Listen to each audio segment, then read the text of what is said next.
Assalamualaikum warahmatullahi wabarakatuh. Hai anak-anak, bertemu lagi dengan Bu Silvi yang akan mengajar anak-anak pelajaran bahasa Jawa kelas 4. Sebelum memulai pelajaran, mari kita membaca doa sebelum belajar dahulu. Kita baca bersama-sama yuk. Bismillahirrahmanirrahim.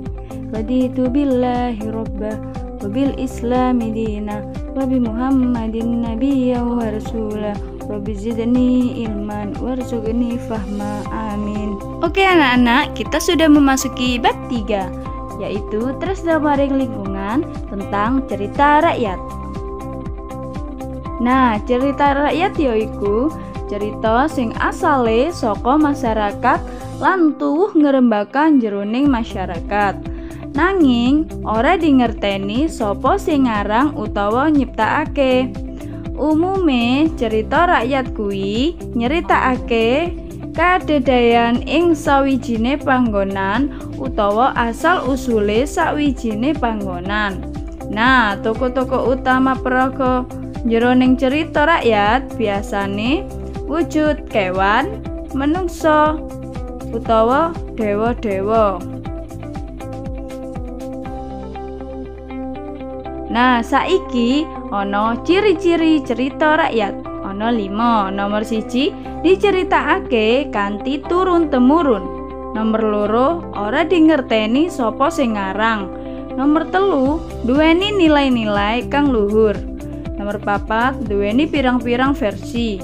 Sing terakhir nomor 5, tuwuh ngrembaga kanthi lisan merga mung diceritakake. Jenis-jenis cerita rakyat. Sing nomor 1, cerita lelucon. Isine lucu lumrah nyeritakake kepinteran utawa kegoblokane paraga. Nomor 2, cerita penglipur wuyung. Isine kanggo penglipur marang wong sing diceritani, gawe menghibur wong sing diceritani. Nomor 3, fabel. Cerita kewan sing nggambarno watak watune menungsa, sing nggambarno watake menungsa. Nomor 4, legenda. Nyeritakno asal usule sawijine panggon. Nah, nomor 5, mite. Cerita sing isine gegayutan karo cerita gaib. Nomor 6, sage. Isi ceritane bab kesakten, kaluwihan lan kepahlawanan. Nomor 7 terakhir, dongeng lugu. Cerita sing isine ngayawara tanpa kanyatan nanging nyenengane merga kebar pitutur. Oke anak-anak, selanjutnya ono unsur intristik cerita rakyat. Nah, unsur intristik ono 6. Sing pertama yaiku tema, sing dadi ide bakune cerita. Nomor 2, alur, yaiku urutane kedadean ing cerita. Nomor 3, latar, yaiku babagan panggon, wektu lan suasana jroning cerita.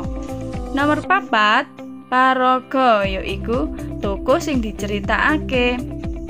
Nomor 5, amanat, yaiku piwulang luhur kang diandut jroning cerita.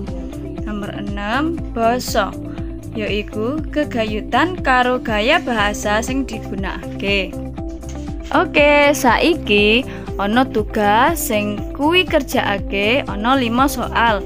Sing pertama, toleo 1 cerita rakyat. Sing nomor 2, tema apa saka cerita rakyat kasebut iku sing kowe ceritakake. Nomor 3, termasuk jenis apa cerita iku. Nomor 4, kepriye alur ceritane. Sing terakhir nomor 5, kepriye latar ing jero cerita kasebut. Oke, sekian dan terima kasih. Wassalamualaikum warahmatullahi wabarakatuh.